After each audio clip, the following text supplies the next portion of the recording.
Never before in my life have I ever been taught the significant importance of making sure that every single room has a shampoo hat in it. Shampoo hats are extremely important. If you don't want your hotel to fail, make sure to have some damn shampoo hats in them. Yes, Apocalypse Hotel is finally here. The show that before the season even started, I seen that on every single chart way down at the bottom, and I said, but this looks special. This is probably going to be the gem of the season. The show that has something special in it, but because it doesn't have TNA, because it doesn't have boom booms, because it's not labeled as shonen, nobody's going to watch it. Nobody's going to watch it. But I'm here to watch it, and I'm going to eat up every single bit of it. And so far with this first episode, the big question mark that I had based on the PVs and whatnot, we already know it's going to be a post-apocalyptic. We know that's going to be about robots taking care of a hotel. But where is it going to go from there was a massive question mark for me. Is it going to get into robots learning emotion? Robots crying? Is it going to get into, I don't know, a statement about the state of society? That we're destroying the earth? Something like that? What is it going to get into? So far, it's pretty much dabbling in quite a bit of it. But it's also much more charming than I thought it was going to be. This show is extremely charming, and I laughed out loud a lot. I actually laughed quite a bit. This show kind of catches you off guard because you have so many robots that don't really show expressions and emotion, and then just something goofy happens and they react to it. And it's actually working out really well so far, and it had a pretty decent twist for it at the very end of the episode. And most importantly, it answered the biggest question of all time. If robots only think on logic, that means that yes, pressing the call button on the elevator multiple times does in fact make it go faster. But with all that said, let's just jump into my first thoughts of the show. Apocalypse Hotel opens up kind of showing the past and the present, and the idea that in the past, at some point, mankind was going extinct. There was this virus that was spreading around, the pollution, whatnot. Mankind was dying. You couldn't even breathe the air. And so mankind's response to this was just to get the heck out. Just get the heck out. There was a lot of building infrastructure and whatnot underground and underwater and whatnot, but a lot of mankind fled by taking spaceships up into space. It does imply at some point in the episode, based on the count of logs, that we cut forward about 100 years, and we're now in 2157. And we zero in on the hotelier robots, the ones that are actually managing this Gingaro hotel. Specifically, Yashiro. Yashio is the head robot that actually manages all the other robots at the particular hotel that we're looking at. Back when the humans left, the owner actually gave Yashio the mission to essentially help keep the entire hotel running. All in hopes that one day they'll come back. He even kind of claimed that it wouldn't take very long. We're going to be gone for like 3 years, we'll be back. So these robots have basically been doing everything in this hotel to keep it up and running, keep it cleaned, always keep the door ready. Whenever the humans come back, we're ready to actually bring in guests. And again, this has been going on for 100 years. Every single day, getting up, doing their daily duties, cleaning up, getting the sheets changed, emptying the empty trash cans, doing all this stuff, waiting for the day they'll come back. But the 100 years has taken a toll on them, as we see specifically the doorman. The doorman doesn't have any coolant left. So every time he opens the door, he ends up overheating, he collapses onto the ground, and then Yashio has to go out to the nearby river, draw some water, and come back and just pour it on top of him. And then reprimanding him for opening the door for no reason. But they still push forward. Every single day, Yashio brings them all together. They do a roll call. They go over the 10 commandments of their hotel, which is basically about, making sure the guests have a great time there. Leave a memory, all that kind of stuff. Do your best, clean up, all that kind of stuff. We watch as Yashio does her routes. She goes to each one of the rooms. She checks for mold. She checks for drips. She checks all the sheets, all that kind of stuff. All before going down to the front counter and staying there and waiting for anybody to walk through the door. Again, their whole purpose is to make sure that despite the fact that it's been 100 years, despite the fact that we haven't seen humans, everything is overgrown outside. You have outside, there is just plants have taken over everything that's not the hotel. Because the hotel still has, maintenance robots that are keeping it clean. They still stand there, despite all that, waiting for their guests. Cut to the next day, that's when we have sort of an ominous sign. Yashio brings all the robots together again for a roll call, at which point they find that Driller Robot is not there. One of the robots amongst all of them has not made it to the roll call. Well, after doing her daily stuff, she ends up going out to see if she can find Driller Robot. Using her GPS, she ends up locating him to find that he is destroyed. It doesn't quite give a sense of what exactly happened to him. It looks like he's impaled in a bunch of metal. The assumption's that either because he's a driller robot, maybe he caused a cave-in or something like that, or possibly something destroyed it. But she doesn't really question it. She immediately takes Driller Robot, takes him back to the hotel where she ends up storing them underground. And that's where we get a sense of just how much time has passed, as Yashio, after this, ends up doing her daily log, reporting everything that happened during the day. She reports, yes, no guests, no reservations, no visits on their website, and yes, that driller robot unfortunately cannot be repaired, and thus it needs to retire. This is where it's starting to kind of hint at the series sort of having a sense of dread here with Yashio's character. Even though she is a robot, it does seem like this whole situation with how many robots are now being decommissioned is starting to weigh down upon her. They have this entire little room that just has nothing but retired robots. Even still, she goes back to her recharging place, sits down for the day, ends up recalling back to her owner and saying, tomorrow's going to be the day that they finally come back. Cut the next day, they have their meeting, and yes, she reports to everybody that Driller Robot is not coming back. Driller Robot is retiring for now. And that somebody needs to take over the role that Driller Robot had, which was doing some drilling at this new hot spring site that they're going to open up. So she's going to take it upon herself to fulfill that role, that she's probably the best out of everybody that's there to do that. All the other robots say no, have Doorman Robot do it. Doorman Robot obviously looks hulking big, but no, Yashio says no. That cannot be. What would happen if a guest arrived? The most important thing is that when a guest arrives, that door is opened by the doorman. And if there's no doorman there, then there's no point in having this hotel. It's a failed hotel. And yes, as she's proclaiming this, doorman opens the door again and falls over. There's a lot of emphasis to how important each individual role is. After helping doorman cool down, she goes to her normal routines, going around to each one of the rooms, checking all the sheets, emptying the empty trash cans, checking all the drips, the mold, and all that kind of stuff, until eventually she realizes, yes, there's a shampoo hat missing. And she declares an emergency because there's no shampoo cap in this one room. Room 408 does not have a shampoo hat. Emergency. She calls everybody together. She goes through simulations to check to see what would happen if they didn't have a shampoo hat in one of the rooms. Literally, the guests would not be happy, and they would for sure not come back. And she brings everybody together. They claim they could possibly make them themselves, but she's like, no, they come from a specialty shop. We have to go find it. They all gather together to go march out the door, and then the doorman collapses again. Before, yes, we realize that the doorman has the shampoo hat on. He stole the shampoo hat, which does sort of get into an interesting element here because she questions doorman, why would you take the shampoo hat? And his response is that, yeah, every time you douse me with water, it's made me not like water. But honestly, this doesn't make sense to her because if there was a issue with how she was handling this, normally a robot would tell the other robot, this needs to not be done this way. But he never said anything. He says some things are difficult for people to say, which she questioned, but you're not a person, you're a robot. And there should be no problem with explaining this stuff to me, which does get into him sort of trying to understand how people work, trying to be more human, thus being able to understand them. As a person in the hotel business, he sort of wants to learn what makes humans tick. He's sort of acting like a human. And yes, he can't not open the door because if he stops opening the door, then he'll get rusty and it'll take him more years in order to do that, and thus he needs to be perfect at this stuff. And this all leads into the conclusion of the episode, which Yashio is giving up. They don't have shampoo hats. She's failed the owner. She doesn't even understand her subordinates. How Doorman is doing all this stuff. Doesn't even understand him. They lost the driller robot. They're running out of parts. They have so many decommissioned robots. Everything is weighing down upon this manager robot. And she's finally just fed up. She's given up. She just crumbles on the ground and just collapses. Before the doorman opens the door again and sets her off once again. Stop opening the damn door unless it's necessary. And to her shock, yes, they have a guest. The first guest in 100 years has finally arrived. And that don't look like a human. That don't look human. It looks kind of alien. Some weird creature thing walks in and just almost turns into a mushroom and just pukes out spores or something. And Yashio's response, welcome guest. Welcome into the place.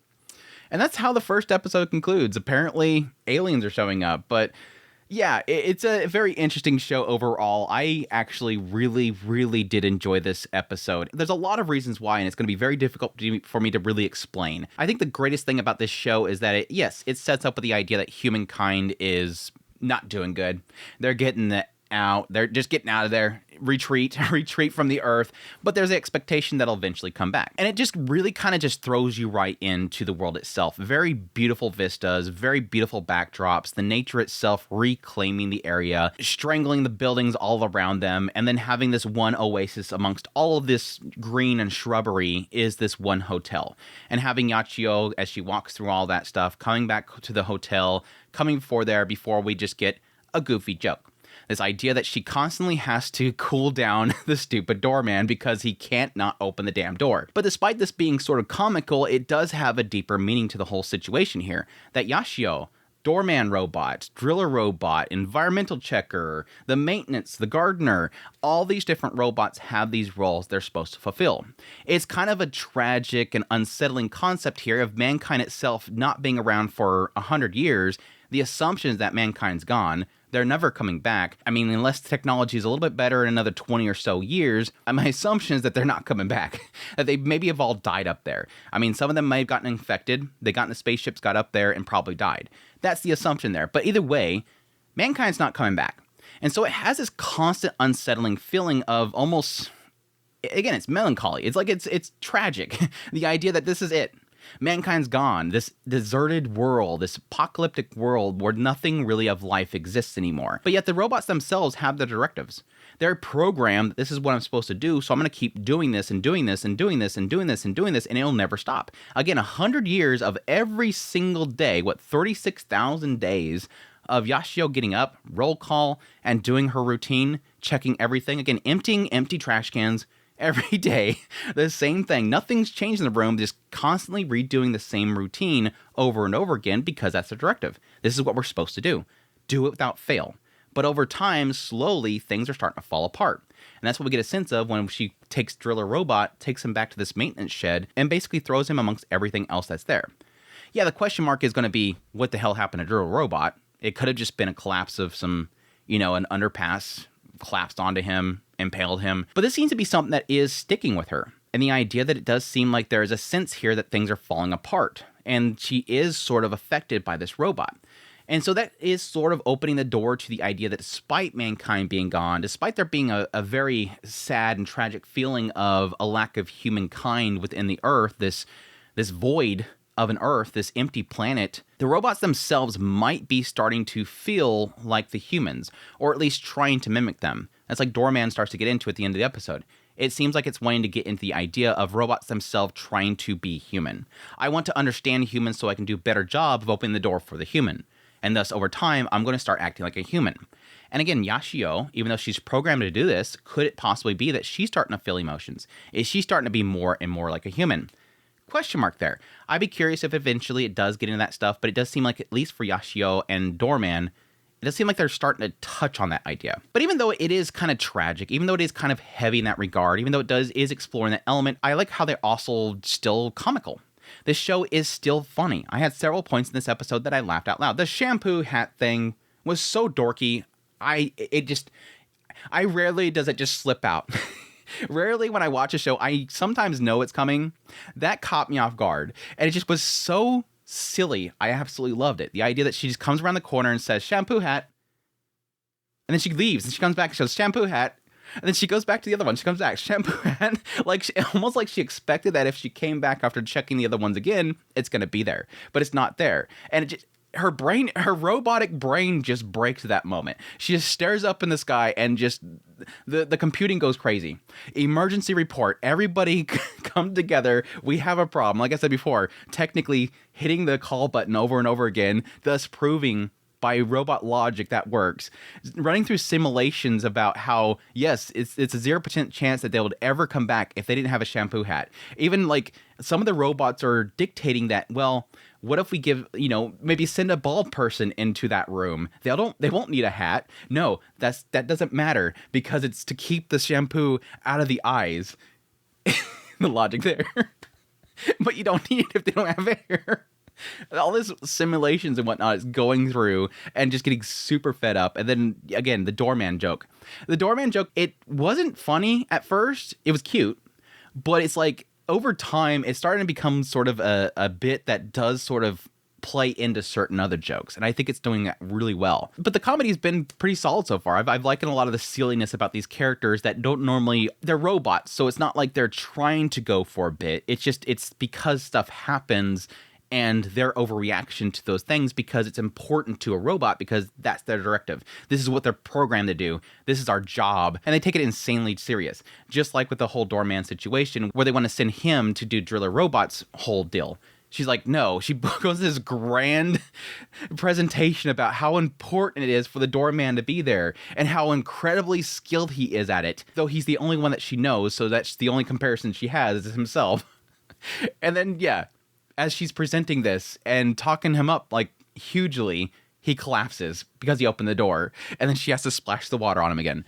It's silly. That stuff is absolutely silly. And the punchline to the shampoo hat joke got me as well. I really wasn't expecting the doorman to have the shampoo hat.